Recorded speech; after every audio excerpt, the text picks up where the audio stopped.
आज की कहानी है भूखे माता पिता। सुबह सुबह मोहन बाबू का मोबाइल फ़ोन बजा तो देखा डिस्प्ले पर दीपक का नाम आ रहा था। दीपक उसके गांव के दोस्त अशोक का बेटा था, जिनसे सालों से संपर्क टूटा हुआ था। आज अचानक उसके बेटे का फ़ोन आना गांव के बीते हुए दिन पल भर में स्मरणीय हो उठे। दिल खुशी से झूम उठा।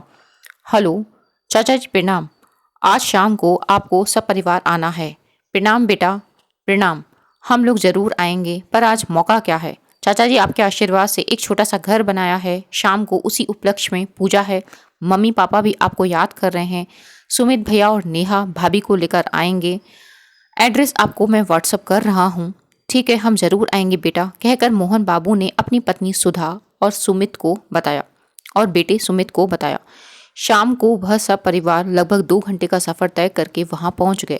उस आलीशान बंगले की शानो शौकत देखने लायक थी। मोहन बाबू को यह देखकर बहुत खुशी हुई कि गांव में खेती बाड़ी करते हुए उन्हीं की तरह अशोक ने भी दीपक को बड़े ही कठिन हालातों में पढ़ाया लिखाया था।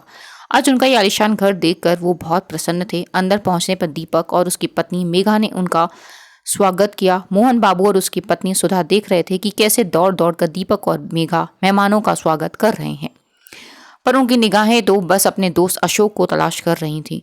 मगर दीपक और मेघा को व्यस्त देखकर वो चुप थे। आखिर स्वयं ही पूरे घर के निरीक्षण के लिए निकले। बंगले में हर एक चीज एकदम तराशी हुई।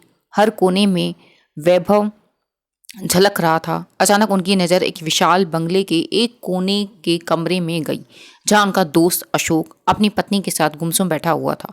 मोहन बाबू दौड़कर अशोक के गले लग गए और अपनी उदासी फिर छिपा न सके। दिखावे के लिए हंसकर बोले, यार मोहन, भतीजी का घर कैसा लगा? खाना ठीक से खाया कि नहीं? यार अशोक, घर तो बहुत आलीशान है, पर तुम और भाभी यहाँ क्यों बैठे हो? क्या दीपक और मेघा तुम्हारे बिना कैसे खा लेते हैं?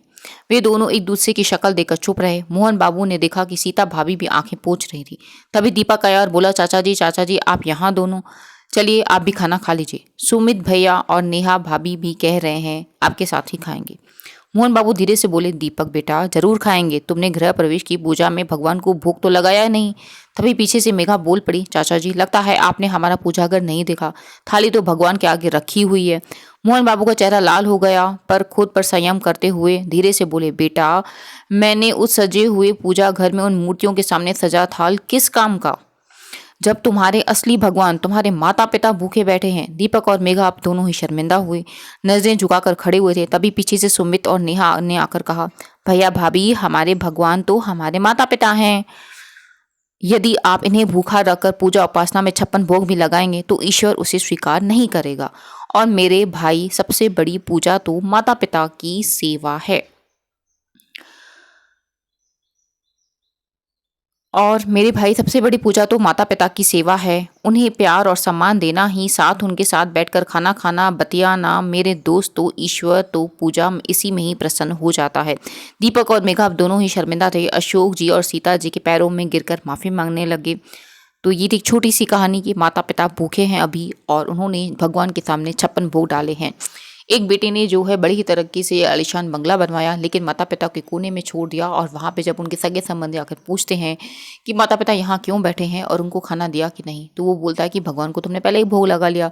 तो उन्होंने बताया कि असली माँ बाप, असली भगवान तो आपके माता पिता हैं।